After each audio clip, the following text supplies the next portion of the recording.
En esta semana estuvimos leyendo en la epístola de Santiago.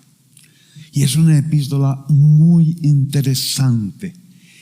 Fíjense, Santiago era medio hermano de Jesús.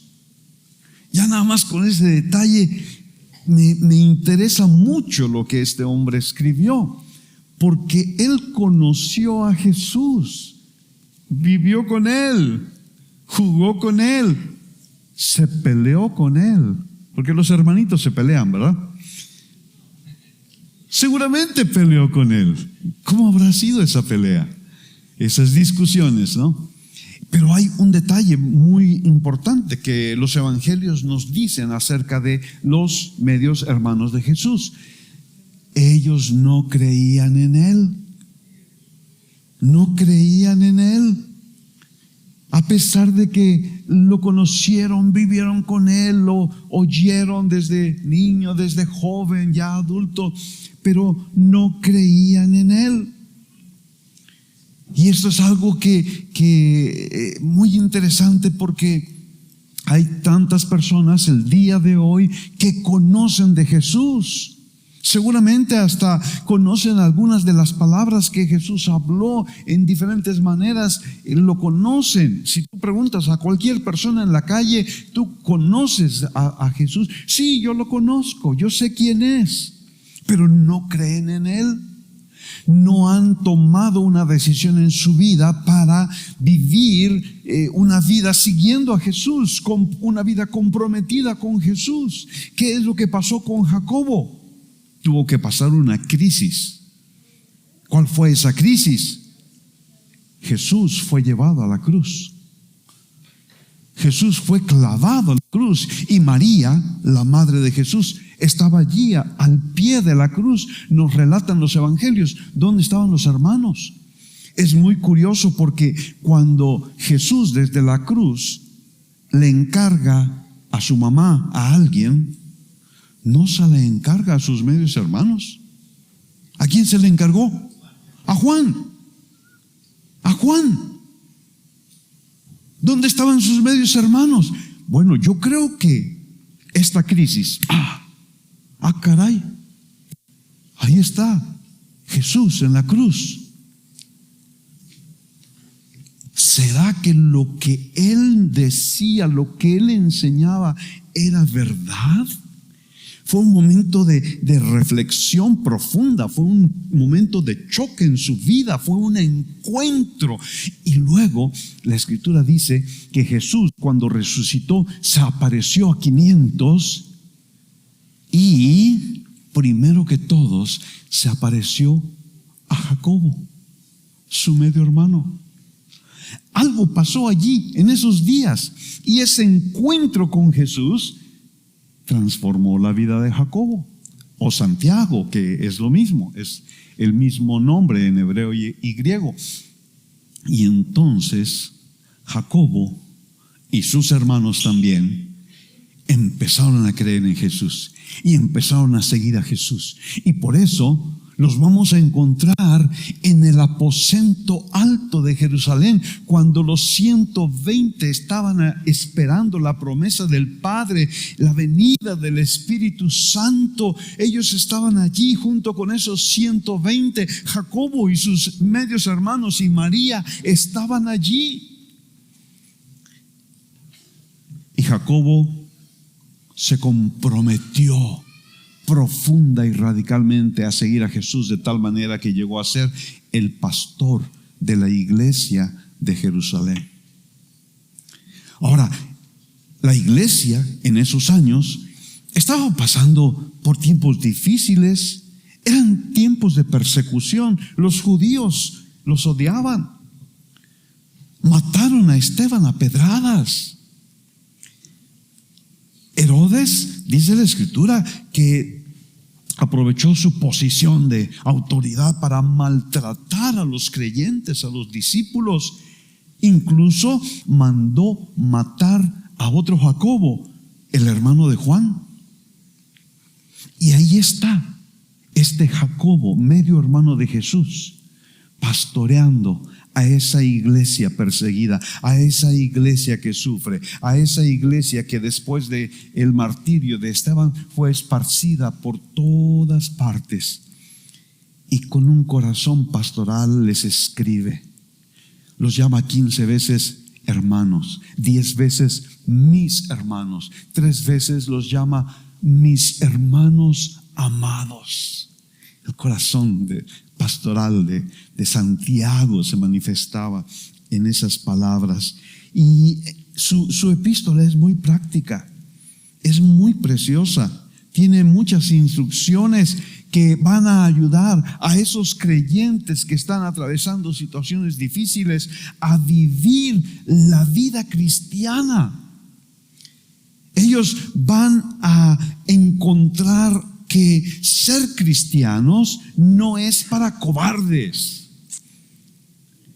Ser cristiano no es simplemente religiosidad, no es cumplir con uno u otro detalle religioso por allí. Ser cristiano es tener un estilo de vida que refleje a Jesús en tu propia vida, un estilo de vida que sigue los pasos de Jesús.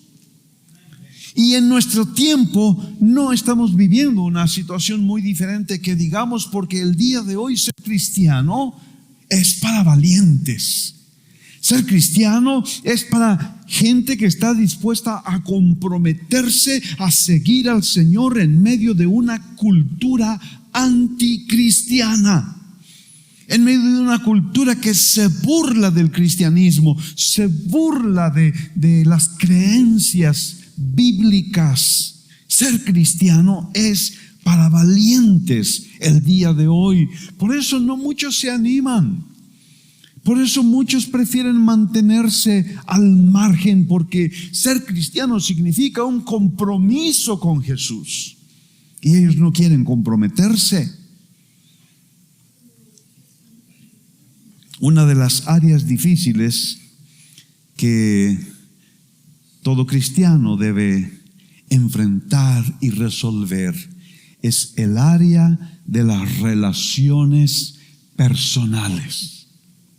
Si hay un área en nuestra vida que nos causa dolor, muchas veces es el área de las relaciones personales.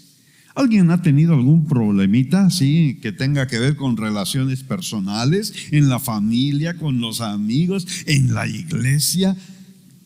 Relaciones personales. Siempre que hay 2 o más personas, a veces hasta una sola es suficiente, pero digamos 2 o más personas, hay fricciones, hay malos entendidos, hay problemas, hay ofensas, hay heridas. ¿Y cómo se resuelve eso? ¿Cómo enfrentamos eso? Y entonces Santiago nos da 3 instrucciones. 3 instrucciones que pueden cambiar nuestra vida. 3 instrucciones que pueden mejorar nuestras relaciones personales. Capítulo 1, versículo 19. Esto lo saben mis amados hermanos. Me gusta esa expresión, mis amados hermanos. ¿Por qué no le dices a alguien ahí que está cerca de ti, mi amado hermano, mi amada hermana? Dile a alguien que está cerca de ti, mi amado hermano. A veces nos cuesta trabajo hablar así, ¿no? Aquí están 3 instrucciones: que cada uno sea pronto para oír, tardo para hablar, tardo para la ira. 3 instrucciones valiosísimas que nos pueden ahorrar muchos dolores, muchos sinsabores, muchos problemas. Nos podemos ahorrar cuando ponemos en práctica estas sencillas instrucciones. Prontos para oír. Vivimos bombardeados de toda clase de información a través de las redes, la televisión, los noticieros, los libros, en fin. Fíjense, leí que actualmente nosotros recibimos más información en una semana que la información que recibían las personas hace 2 o 3 siglos toda su vida. Escucha eso. Hoy en una semana recibimos más información que la que aquellas personas recibían toda su vida. Pero, ¿qué estamos haciendo con esa información? ¿Estamos escuchando? Porque podemos estar oyendo los sonidos, podemos estar recibiendo mucha información, pero no estamos escuchando. ¿Cómo te lo demuestro? Pregúntale a un estudiante de prepa, de universidad. Oye, ¿qué materia estás tomando? No, pues biología molecular. No sé. Ah, qué padre. ¿Y qué estás estudiando en esa materia?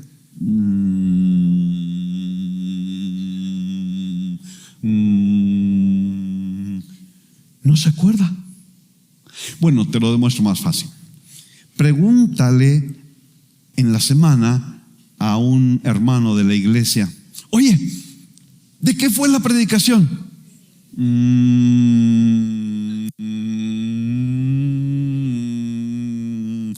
No se acuerda. ¿Por qué? Porque estuvo aquí o en cualquier iglesia. Aquí no pasa, pero por allá, en la Ciudad de México pasa. Estuvo en la iglesia, oyó la predicación, pero no escuchó. No escuchó, no lo recibió, no le afectó. Fíjense, el problema es que no somos prontos para oír. ¿Qué quiere decir eso? Que oímos sin poner atención.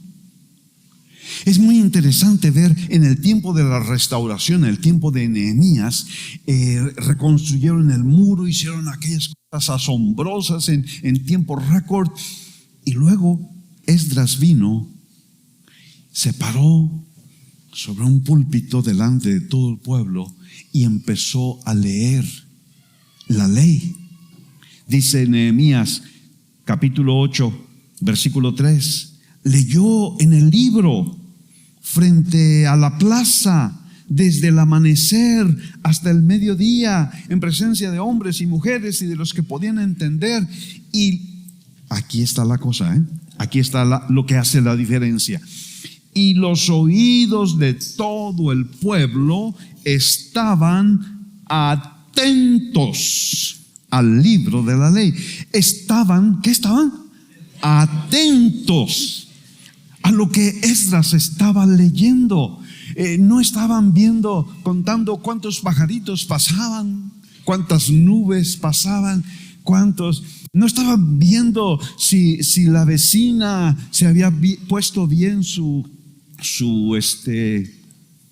no sé qué, bufanda o lo que fuera, ¿no? No estaban viendo si las sandalias de su vecino estaban llenas de tierra. No, estaban atentos, escuchando la lectura del libro de la ley.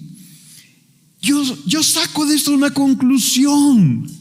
Si nosotros queremos vivir un tiempo de restauración en nuestra vida, si nosotros queremos vivir un tiempo de restauración en nuestro hogar, necesitamos ser prontos para oír, escuchar con atención. De otra manera, seremos como los que oyen pero no entienden. Seremos como los que oyen pero no les aprovecha, porque no pusieron sus sentidos. Se distrajeron por cualquier cosa, y esta es yo me imagino que el diablo manda a todos sus demonios los domingos a todas las iglesias para causar distracción en la gente, para que no pongan atención. Esa es la obra del demonio. Por eso Necesitamos traer algún, no sé, un espantapájaros o algo. ¡Demonio! ¡Vete!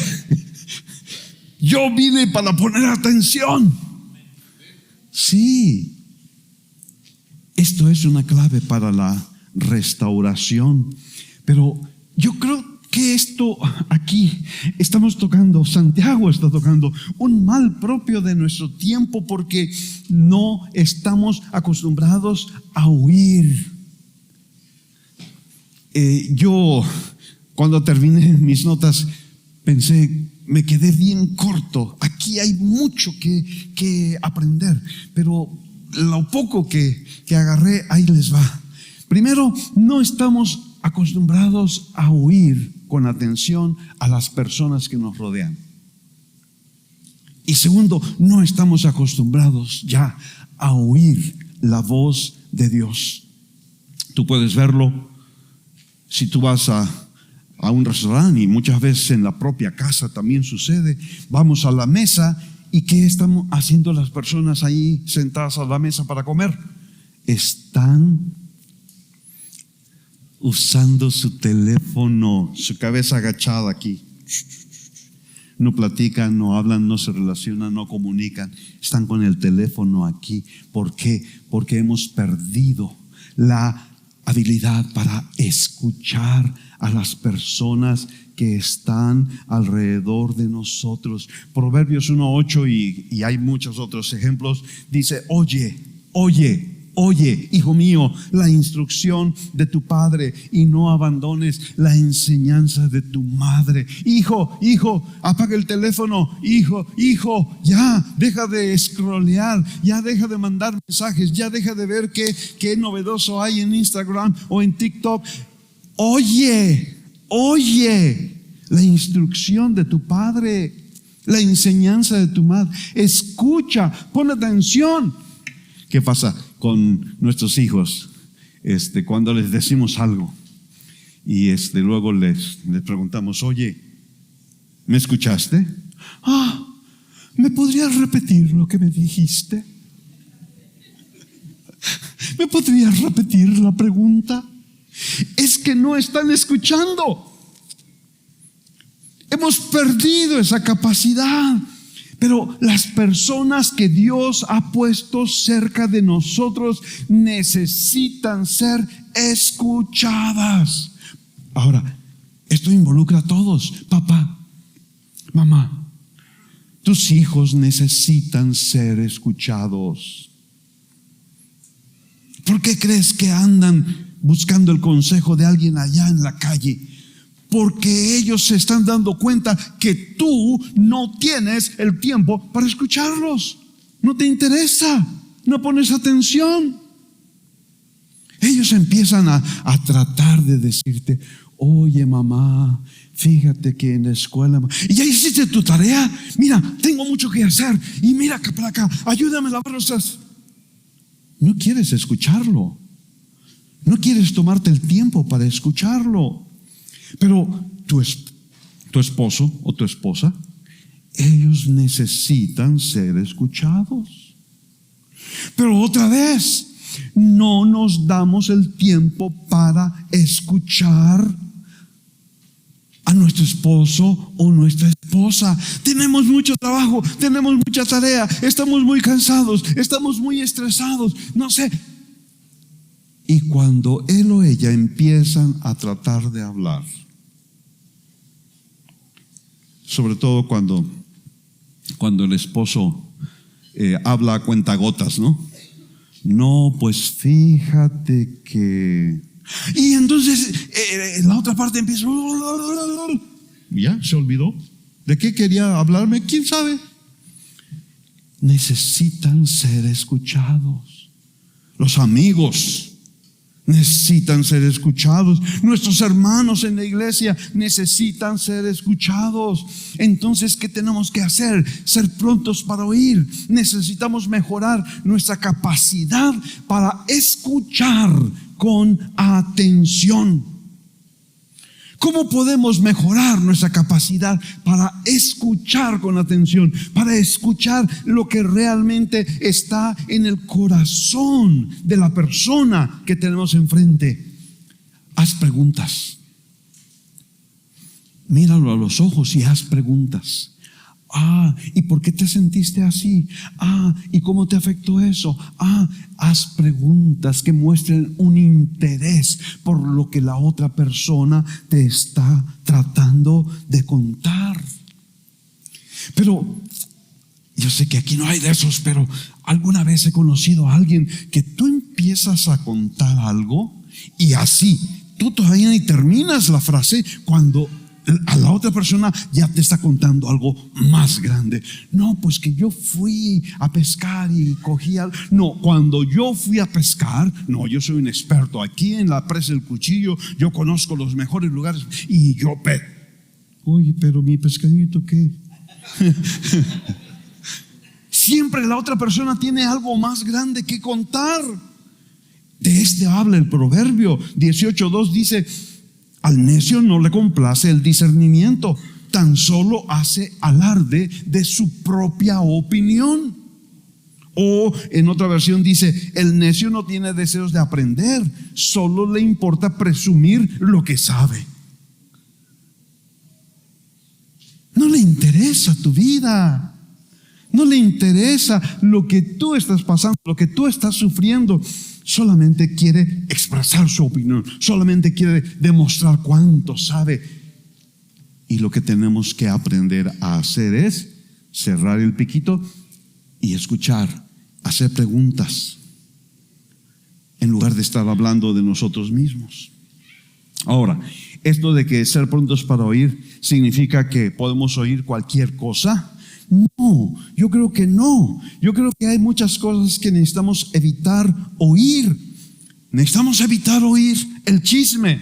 Necesitamos evitar oír las conversaciones vanas, las conversaciones sucias. Hay cosas que necesitamos tapar nuestros oídos, alejarnos de esas fuentes contaminantes. El Salmo 1 dice: cuán bienaventurado es el hombre que no anda en el consejo de los impíos, ni se detiene en el camino de los pecadores, ni se sienta en la silla de los escarnecedores. Ahí hay tres personas de las cuales no nos interesa escuchar nada: los impíos, los pecadores y los escarnecedores. ¿Quiénes son los escarnecedores? ¿Quiénes son los escarnecedores? Quiero que entiendan esa palabra. Los burladores, los que se burlan de todo, se burlan de sus semejantes, se burlan de sus amigos, se burlan de sus padres, se burlan de sus maestros, se burlan del gobierno, son los escarnecedores. Evítalos como si fuera la plaga, como si fuera mosquito portador del dengue. Evítalo, échale. No nos interesa oír eso. ¿Qué es lo que sí debemos de oír? Debemos de buscar oír el consejo de personas sabias. Y aquí esta listita está muy corta, hay muchas cosas que podríamos agregar, pero Proverbios 12:15 dice: el que escucha consejos es sabio. Necesitamos buscar personas sabias que nos pueden dar consejos, que nos ayuden a tomar mejores decisiones en nuestra vida. Necesitamos aprender a oír la reprensión, la corrección. Esto es algo que no nos gusta. Esto es algo que no queremos, que nadie venga a corregirnos. Pero ¿qué dice el proverbio? Mateo 18:15. Si tu hermano peca, ve y repréndelo a solas. Si te escucha, has ganado a tu hermano. Necesitamos aprender a escuchar la reprensión. O sea, hay algo en que nosotros necesitamos ser corregidos. No debemos rechazar eso. Debemos escucharlo con atención y tomar pasos para corregir. Necesitamos escuchar la exhortación y las palabras de ánimo de quienes nos aman. Primera de Tesalonicenses 5:14 dice: les exhortamos, hermanos, que amonesten a los indisciplinados, animen a los desalentados, sostengan a los débiles y sean pacientes con todos. Hay personas que te aman. Hay personas que van a acercarse a ti para exhortarte, para animarte, para consolarte.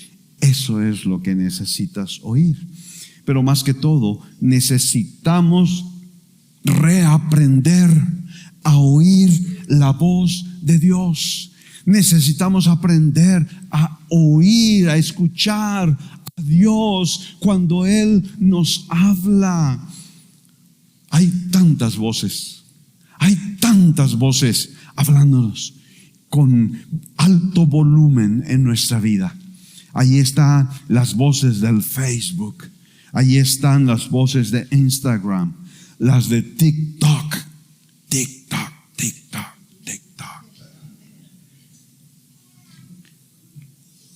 Y son tantas voces y es tanto el ruido que hay, que llega a nuestros oídos, que ya no podemos escuchar la voz de Dios hablándonos.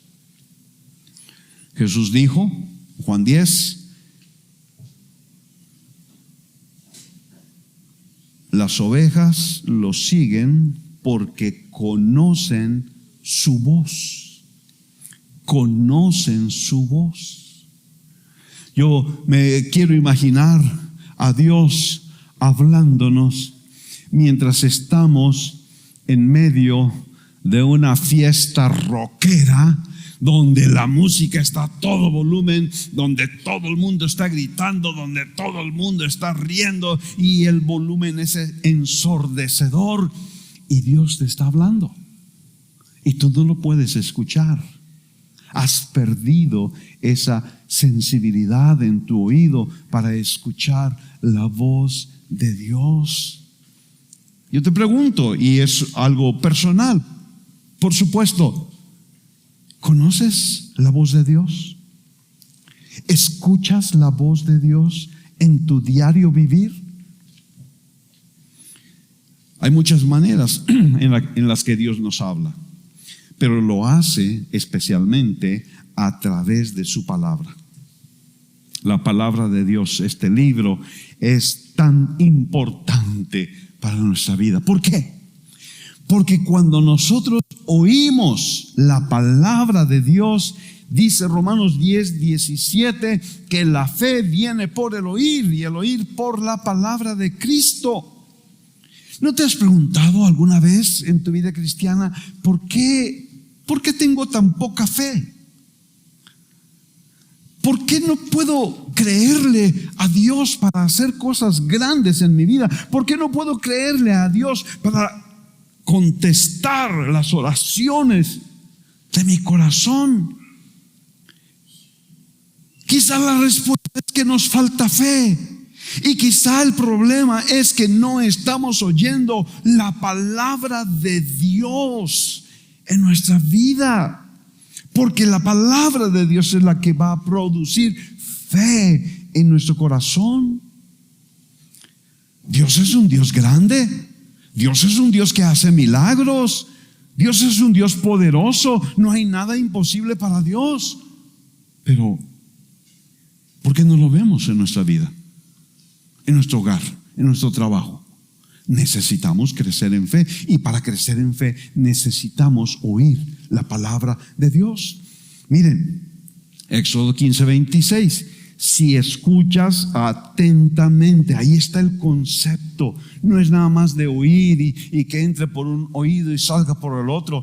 Dice que si escuchas atentamente la voz del Señor tu Dios. Si escuchas atentamente para hacerlo, para guardar sus estatutos, no te enviaré ninguna de las enfermedades que envía a los egipcios porque yo, el Señor, soy tu sanador. Yo creo que todos necesitamos sanidad en nuestra vida, sanidad de nuestra alma y sanidad de nuestro cuerpo.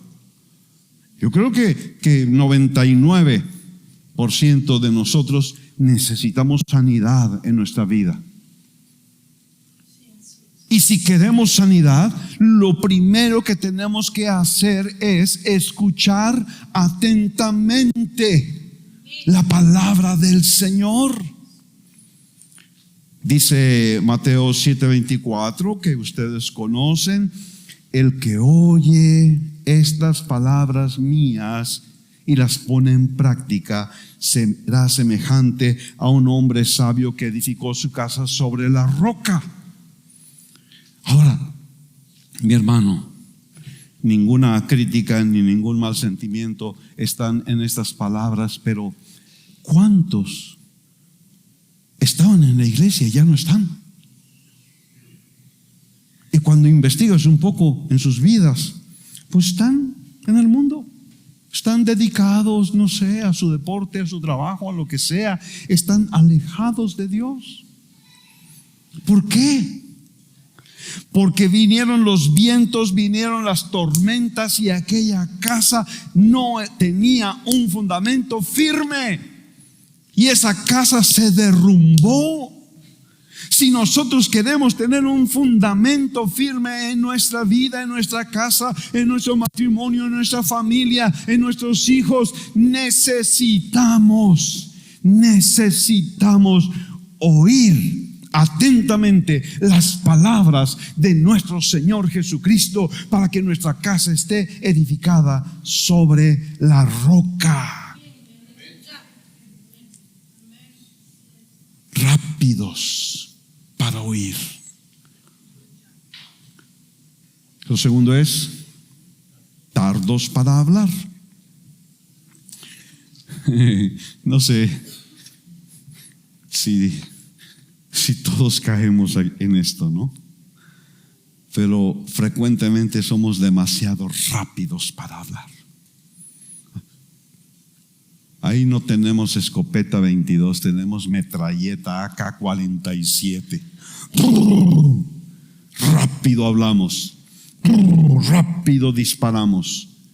Y cuando hacemos eso, frecuentemente tenemos que arrepentirnos de lo que dijimos.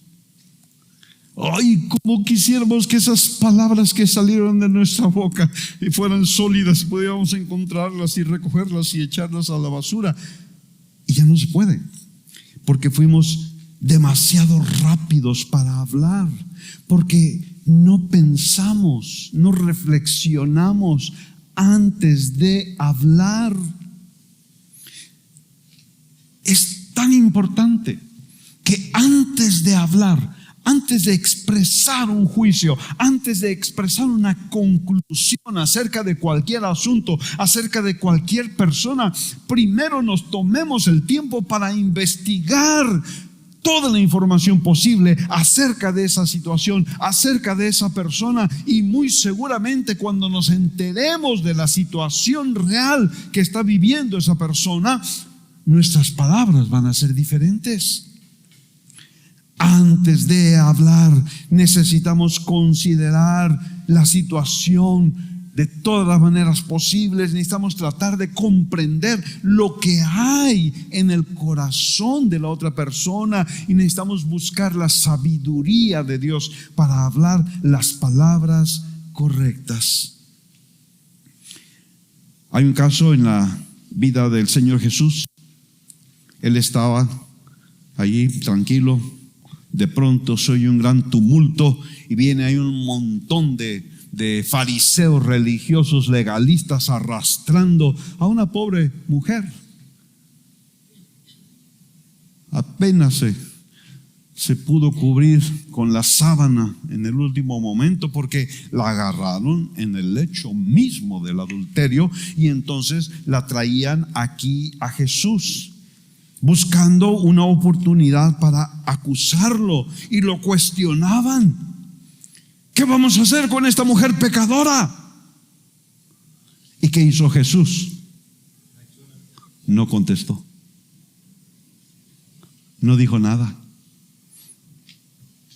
Las preguntas lo bombardeaban, pero él, dice la Escritura, que se inclinó y con el dedo escribía en la tierra.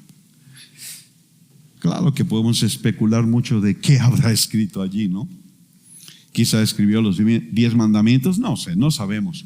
Pero una cosa sí es muy evidente: el Señor Jesucristo se inclinó para escribir, y mientras estaba escribiendo, lo que estaba es haciendo tiempo para no contestar a prisa, no contestar lo primero que se le venga a la boca, sino estaba reflexionando cuál sería la mejor manera de contestar a ese tumulto legalista religioso.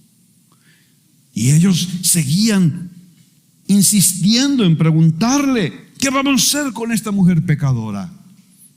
Y solo entonces el Señor Jesús les contestó, y luego volvió a inclinarse para escribir en tierra. Si aplicáramos este principio de Jesús en nuestra vida, ¿cuántos problemas nos evitaríamos en nuestro matrimonio, en nuestro trabajo, con nuestros amigos? No contestemos rápido. Seamos lentos para hablar, tortuguitas para hablar. ¿Qué es lo que no debemos hablar? ¿Qué es lo que debemos evitar? Hay cosas que necesitamos cancelar de nuestro vocabulario. No deben estar en nuestra boca. Hay muchos ejemplos. Yo aquí escogí 2 o 3. 2 Corintios 12:20. Pablo, hablando a los corintios, les dice: voy a ir a verlos, y cómo espero no encontrar entre ustedes pleitos, celos, enojos, rivalidades, difamaciones, chismes, arrogancia, desórdenes. Los chismes y las difamaciones no tienen lugar en nuestro vocabulario. Cuando nosotros escuchamos por ahí chismes, necesitamos cerrar nuestros oídos, y también necesitamos cerrar nuestra boca. No vamos a ser propagadores de chismes o difamaciones. Colosenses 3:8 dice: desechen también todo esto: ira, enojo, malicia, insultos, lenguaje ofensivo de su boca. Dejen de mentirse los unos a los otros. Esos son los malos hábitos del viejo hombre que necesitan ser desechados de nuestra vida. En nuestra boca no puede haber insultos, no puede haber este lenguaje ofensivo. Ahora, mis hermanos, no vivo en una isla, vivo aquí en Monterrey, vivo en México, y aquí todos los días escuchamos lenguaje ofensivo. Todos los días escuchamos groserías. Todos los días escuchamos palabras de mal gusto. Todos los días escuchamos insultos. Donde quiera que estemos, si vamos en el metro, si vamos en el camión, si estamos en el mercado, si estamos donde quiera que estemos, en la escuela o en la oficina. ¡Wow!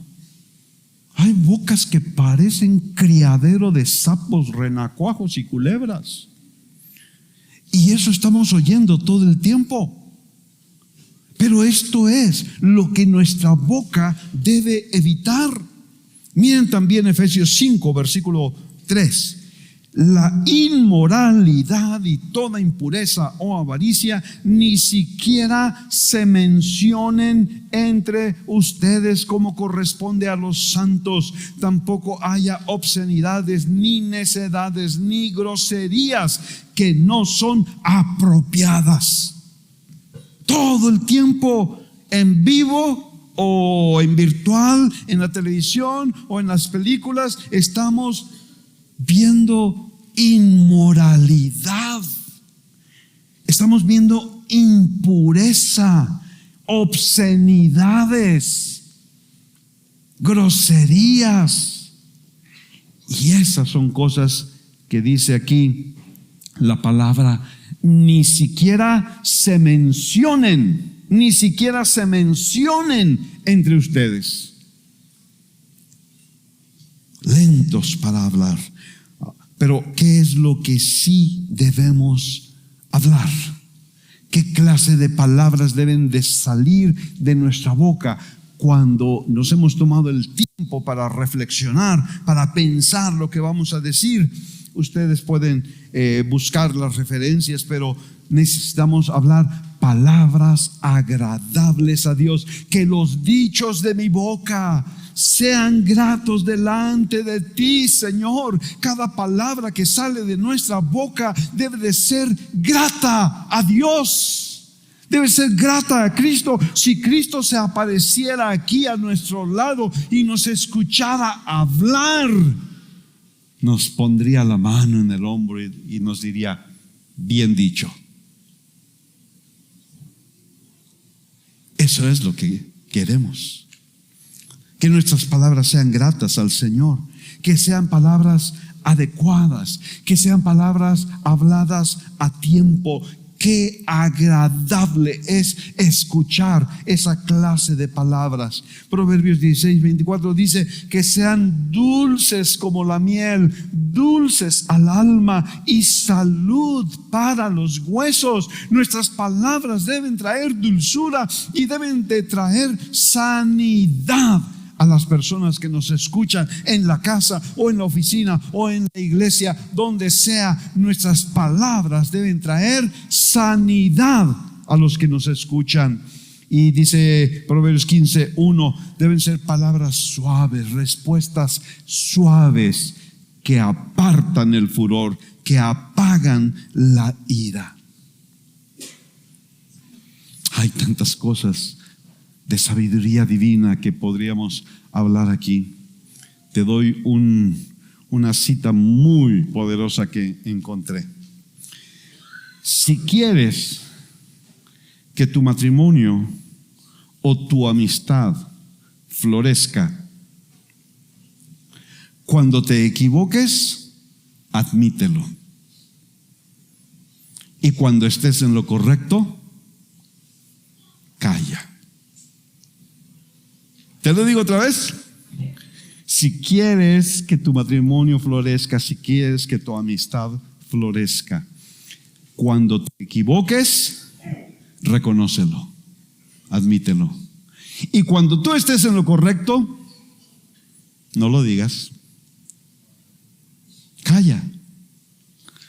Esto es la sabiduría del uso de nuestra boca. Una aplicación que necesitamos hacer para nuestros tiempos es que ahora hablamos mucho, no verbalmente, frente a frente, sino que hablamos mucho a través de las redes sociales, ¿verdad? Cada día, trillones de textos, de mensajes de texto se publican en todo el mundo. Y nosotros vivimos en eso. Y ahí necesitamos aplicar esta regla también, ser lentos para hablar.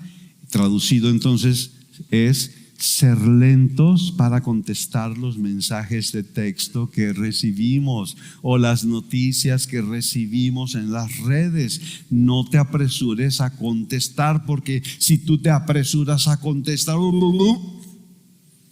quién sabe qué efecto vaya a tener.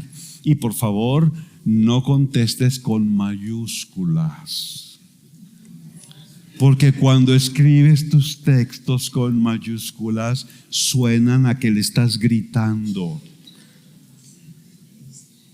Ok. Lo tercero, tardo para la ira.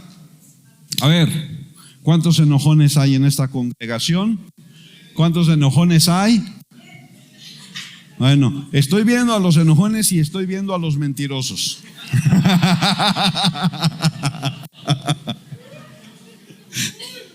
Por lo menos 90% de nosotros tenemos problemas con el enojo. Ahora, la pregunta es esta: ¿es pecado enojarse? No. Nadie dijo que sí. Sí. La respuesta es sí y no. Depende. Lo vamos a descubrir.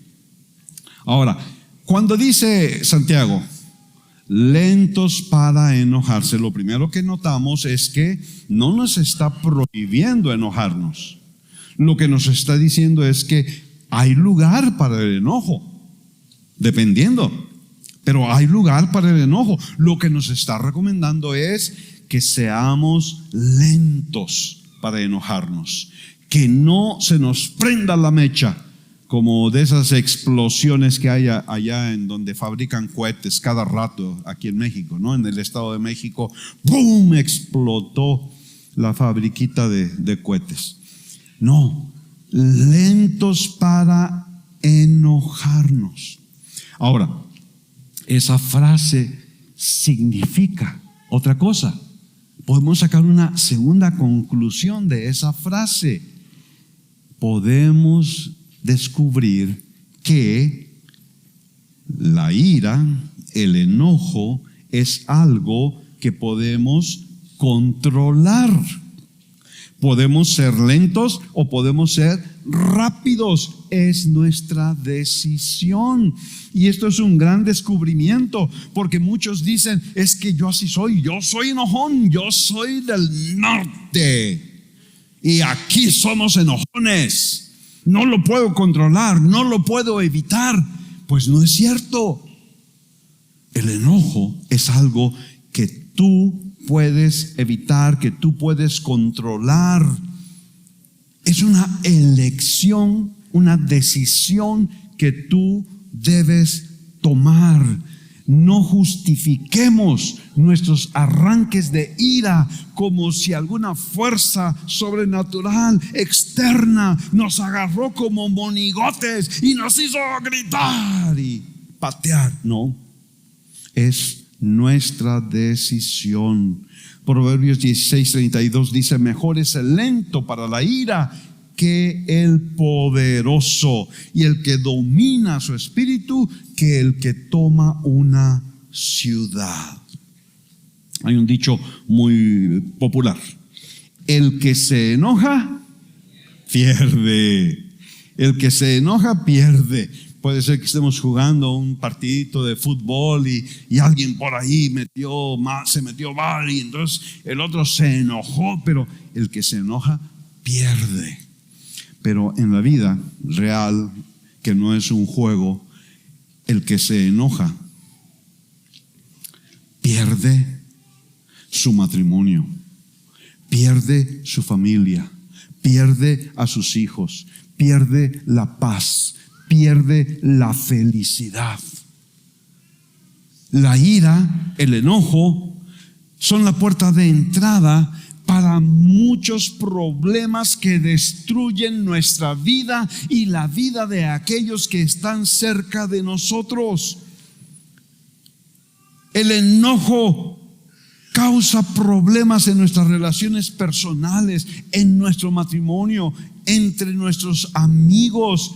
El enojo puede causar que pierdas tu trabajo, puede causar que le causes daño a tus cosas materiales. De pronto vas enojado y te sales y azotas la puerta, te subes a tu auto y sales quemando llantas y se te atraviesa un poste en el camino y adiós auto, gracias al enojo.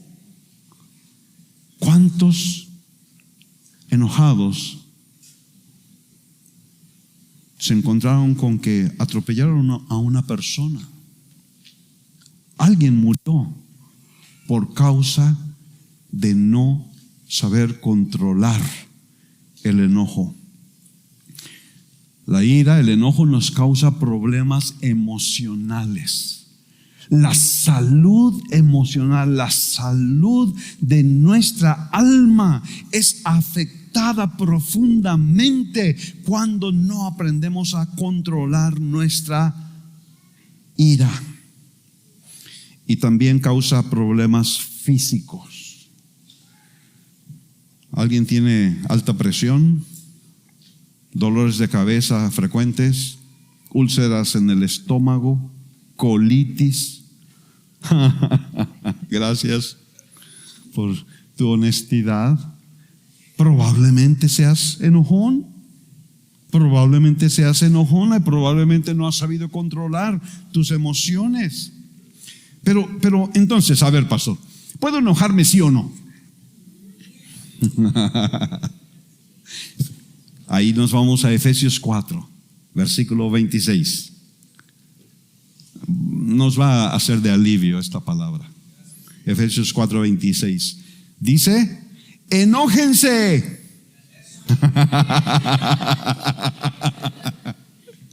Enójense, dice Pablo a los efesios, pero no pequen.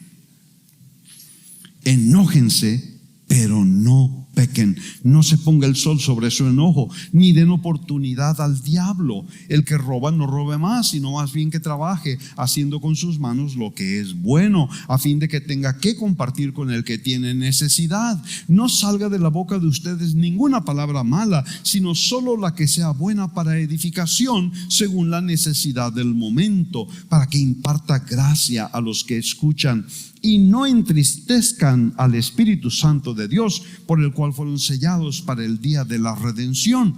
Sea quitada de ustedes toda amargura, enojo, ira, gritos, insultos, así como toda malicia. Sean más bien amables unos con otros, misericordiosos, perdonándose unos a otros, así como también Dios los perdonó en Cristo. Primera conclusión aquí. Hay enojo que no es pecado. Y lo podemos ver muy claramente en la Escritura. ¿Por qué? Porque Dios se enoja. ¿Sabían que Dios se enoja? Sí, Dios se enoja. ¿Por qué se enoja Dios? Dios se enoja por la injusticia. Dios se enoja por el pecado. Dios se enoja. Seriamente se enoja el Señor. Ahora, ¿Cristo se enojó?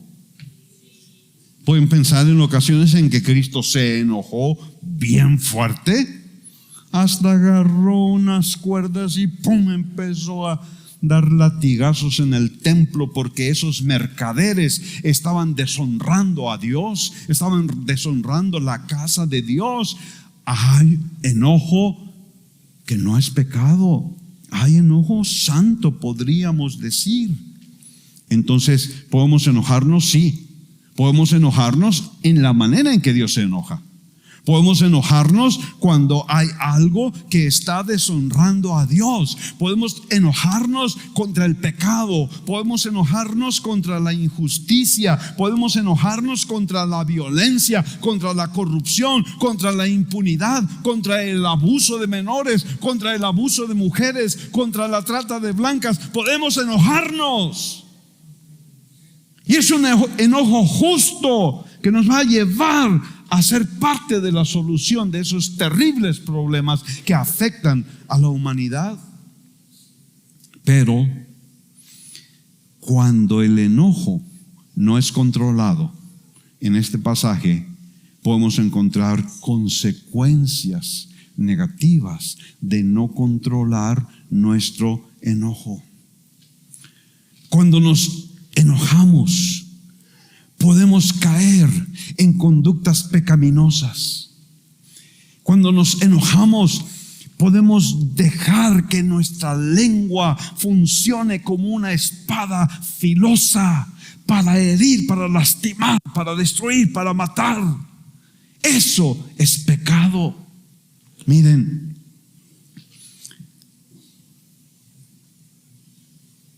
a veces nos enojamos porque alguien hizo algo en contra nuestra.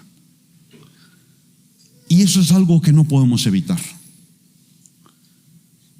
Todos hemos sido heridos, todos hemos sido lastimados, todos hemos sido criticados, todos hemos sido rechazados, y eso ha causado un enojo en nuestro corazón. No podemos evitar ser heridos, pero sí podemos evitar ser controlados por el enojo. Sí podemos evitar que el enojo nos lleve a convertirnos nosotros mismos en ofensores. Cuando nos aferramos al enojo, podemos darle lugar al diablo. Fíjate, esto es algo muy fuerte.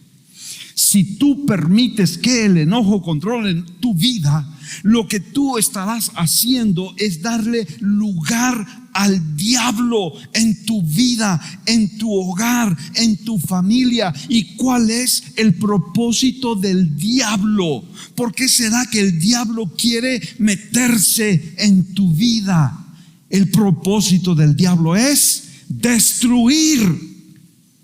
Si tú no controlas tu enojo, le vas a estar dando lugar al diablo, le vas a estar dando permiso al diablo para destruir tu vida, para destruir tu matrimonio, para destruir tus hijos, para destruir tu testimonio. No le des lugar al diablo. Cuando nos enojamos, podemos decir malas palabras, palabras que hieren, palabras que duelen, palabras que destruyen. Cuando sentimos enojo en nuestra vida, necesitamos tomar la decisión de controlar nuestro enojo y controlar nuestra boca.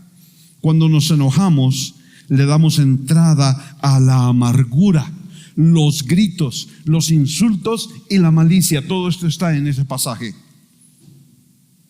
¿Vives una vida amargada?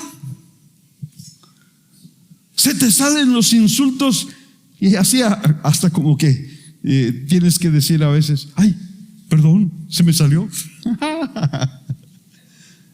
Es probable que no estés controlando tu enojo. Ahora, ¿qué es lo que debemos hacer? Este mismo pasaje nos da las respuestas. Evita el pecado. Debemos enojarnos contra lo malo, pero no debemos dejar que el enojo nos controle y nos lleve a ofender. Especialmente el enojo quiere llevarnos a tomar venganza y a sentir que la venganza es justa, necesaria. Si le dejamos al enojo controlar nuestra mente, eso es lo que vamos a hacer y eso es lo que debemos de evitar. Debemos resolver pronto los problemas. Ahí dice, no dejes que el sol se ponga sobre tu enojo. Yo lo entiendo como que, ok, te enojaste y probablemente te enojaste con justa razón. Pero si tú permites que ese enojo se quede allí anidado en tu corazón por tiempo, por un día, por una semana, por un mes, por un año, hay personas que han cargado su enojo por años y eso les ha causado enfermedades tremendas. No quiero decir que sea así en todos los casos, pero hay personas que su enojo almacenado en su corazón le ha causado artritis en sus huesos, enfermedades tremendas, porque han guardado ese enojo. No dejes que el sol se ponga, resuélvelo. Busca una solución, busca restaurar la comunicación, busca resolver el problema con la persona que te ofendió.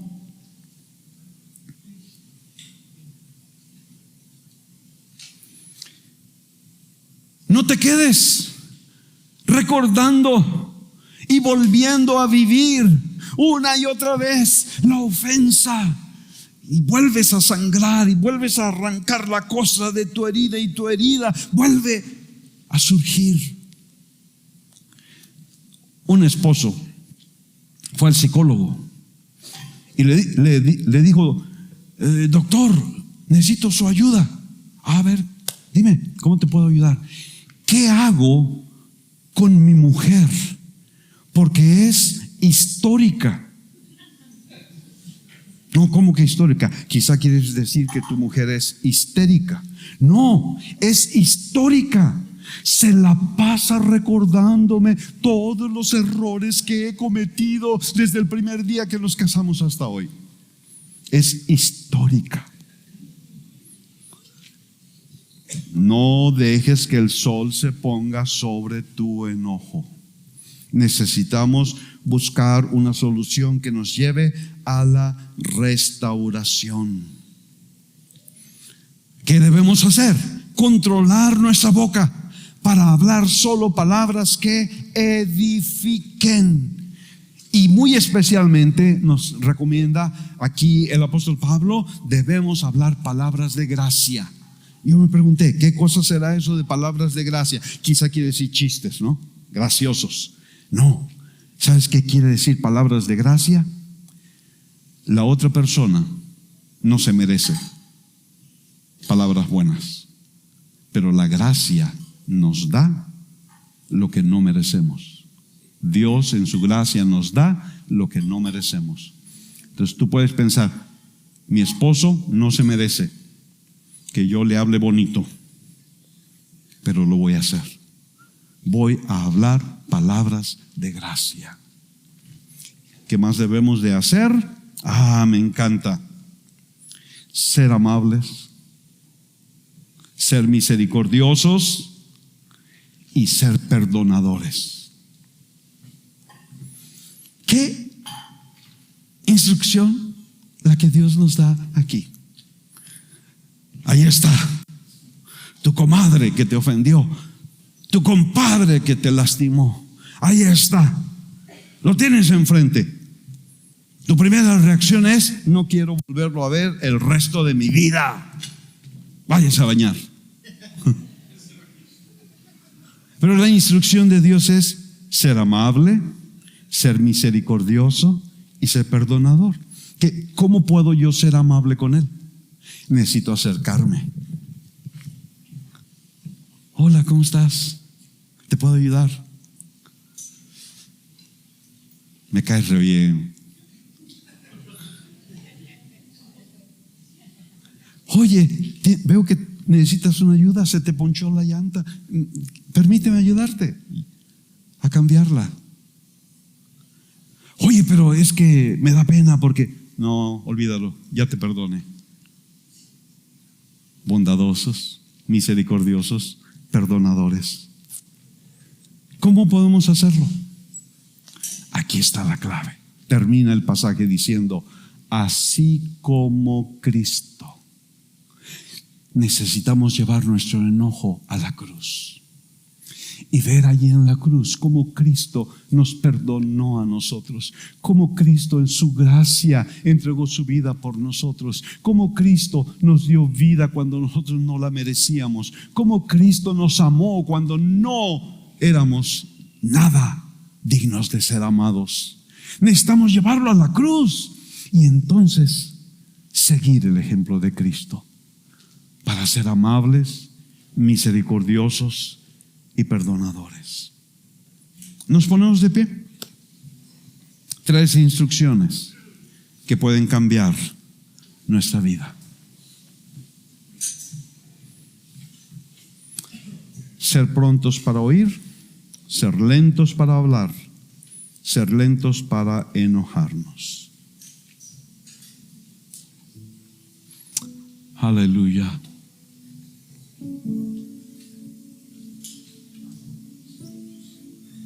Gracias, Dios.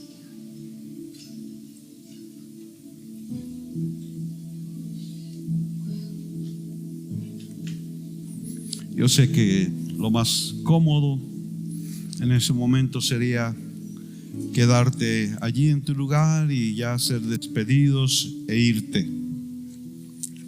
Además de que ya es tarde, este predicador necesita que seas amable y misericordioso y perdonador, porque siempre se tarda demasiado. Eso sería lo más cómodo. Pero quizá si tú no has sido pronto para oír, si no has estado dispuesto a oír a las personas que están cerca de ti, y tampoco tu oído ha estado entrenado para oír la voz de Dios, si tú eres de aquellos que han hablado demasiado rápido y han causado dolor, quizás has herido a tu familia, a tu esposa, a tu esposo, quizás has herido a tus hermanos, si tú eres la persona que le ha dado lugar al enojo, la ira, las palabras hirientes, la amargura, le has dado lugar al diablo para que entre y traiga destrucción, yo quiero invitarte que vengas aquí adelante y que deposites en el altar por la fe todas estas cosas que han afectado, que han dañado tus relaciones, que han dañado tu propio corazón, incluso tu salud. Las dejes aquí en el altar, a los pies de Jesús, al pie de la cruz. Pídele al Señor que Él abra tus ojos para ver.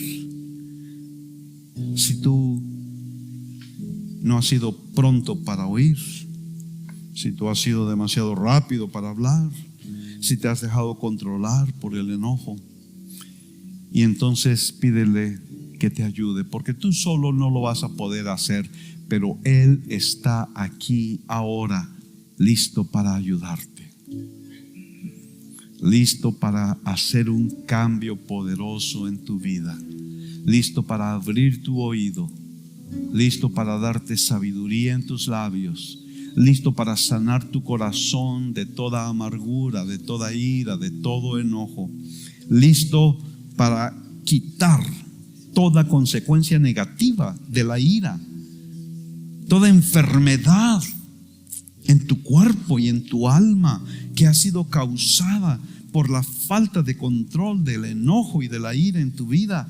El Señor está aquí para sanarte. El Señor quiere ayudar. Ven, no tengas pena. No vamos a hacer nada loco. Solamente queremos dar este paso de fe para depositar en el altar estas cosas que han sido estorbos en nuestra vida, que han sido impedimentos en nuestro caminar cristiano, que han causado problemas en nuestras relaciones, en el seno de la familia, en el seno de la iglesia. Ven, tráelo al altar del Señor. Ponlo a los pies de la cruz. Aquí estamos, Señor. Tú nos conoces más de lo que nos conocemos a nosotros mismos. Tú conoces nuestra necesidad y nuestra flaqueza, pero hoy la traemos delante de ti, la ponemos en el altar. Reconocemos, Señor, el problema que hemos traído, la falta de atención, la falta de escuchar tu voz en nuestro diario caminar. Tú sabes cuántas veces nuestras palabras han salido como lanzas penetrantes que hieren, que lastiman, que destruyen, que alejan a las personas que más amamos de nosotros. Y tú sabes, Señor, todas las tonterías que hemos hecho estando enojados. Perdónanos, Señor. Sana nuestra alma. Aún sana nuestro cuerpo. Y danos, Señor, que podamos ser prontos para oír, lentos para hablar y lentos para enojarnos. Que podamos seguir el maravilloso ejemplo de nuestro Señor Jesucristo. Obra, Padre, derrama de tu gracia. Derrama de tu gracia en cada uno de estos tus hijos preciosos, tus hijos amados,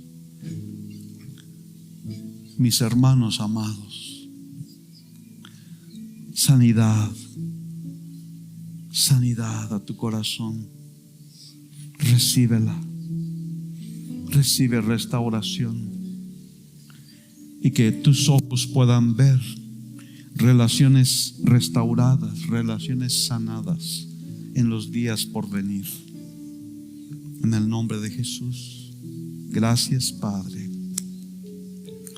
Amén.